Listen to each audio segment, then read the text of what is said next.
21 दिन हो चुके हैं किसान आंदोलन को। 8 राउंड बात होने के बाद किसान और सरकार के बीच बात नहीं बनी।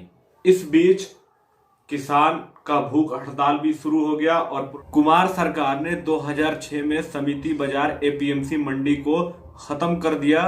उसके ऑल्टरनेट पैक्स को लाया। पैक्स सिर्फ विवादों में ही घिरा रहा। 5 मेजर स्कैम हर साल पैक्स में होता है। पैक्स सक्सेसफुल नहीं रहा इसलिए क्योंकि मुजफ्फरपुर के बाल मुकुंद और मनी एक छोटे किसान हैं। उनका कहना है कि हमारे पास पैक्स का कोई मेंबर हमसे उपज किए फसल को खरीदने नहीं आता है। हम एमएसपी के आधे रेटों पे मिडिलमैन को फसल बेचना पड़ता है। किसानों का कहना है कि जो हम खेती में अपना पैसा लगाए हुए होते हैं वो असल भी नहीं कमा पाते हैं। पैक्स होता क्या है?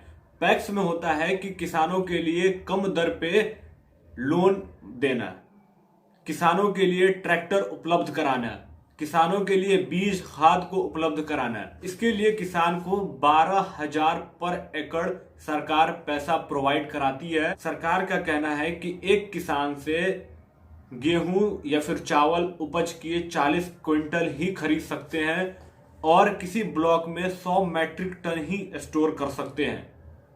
पैक्स का 5 मेजर स्कैम। पहला, एक किसान से 40 क्विंटल खरीदने के बजाय उसके नाम से 100 क्विंटल खरीदा जाता है। मिडिलमैन पैक्स वाले को बेचते हैं जो पैक्स के रिश्तेदार या फिर उसके आसपास या उसके करीबी लोग होते हैं। दूसरा, फेक सर्टिफिकेट बनाकर 100 मैट्रिक टन के बजाय 3,000-4,000 मैट्रिक टन एफसीआई को सप्लाई करना। शिव सागर ब्लॉक में फेक सर्टिफिकेट का मामला आया। 6,000 मैट्रिक टन एफसीआई को दिया गया।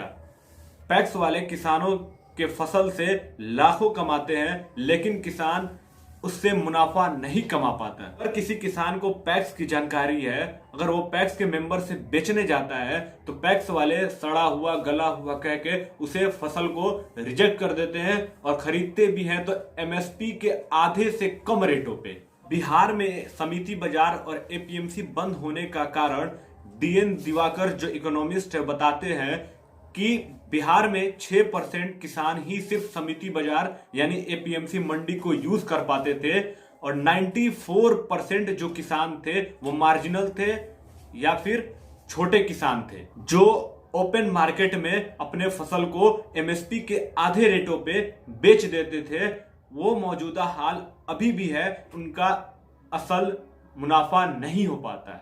एग्रीकल्चर एक्सपर्ट रंजन सिन्हा का कहना है कि बिहार में एपीएमसी बंद होने के बाद किसानों पे प्रभाव नहीं पड़ने की वजह ये थी किसान मार्जिनल और छोटे किसान थे।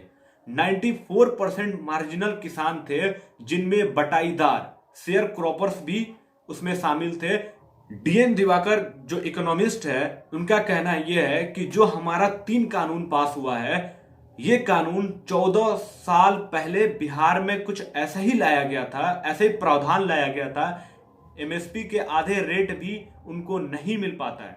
जमुई और ईस्ट चंपारण के 2 छोटे किसान हैं, उनका कहना है कि हमने 12,000 इन्वेस्ट किया और जब फसल हुआ तो फसल को बेचा गया तो हमें 8,000 मिला, यानी कि हर साल 4,000 का लॉस होता है। पैक्स एक स्कैम है। पैक्स के थ्रू किसानों का कोई फायदा नहीं हुआ। इसमें बड़े बड़े मंत्री एमएलए स्कैम में शामिल हैं।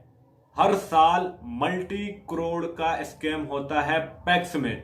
किसानों के उपज किए फसल से पैक्स वाले लाखों कमाते हैं। अगर एफसीआई को 1,000 मैट्रिक टन चावल की जरूरत है तो वो कोई भी ब्लॉक आसानी से एक दिन में प्रोवाइड करा देता है, जबकि किसी ब्लॉक को 100 मैट्रिक टन से ज्यादा फसल रखने का अनुमति नहीं है।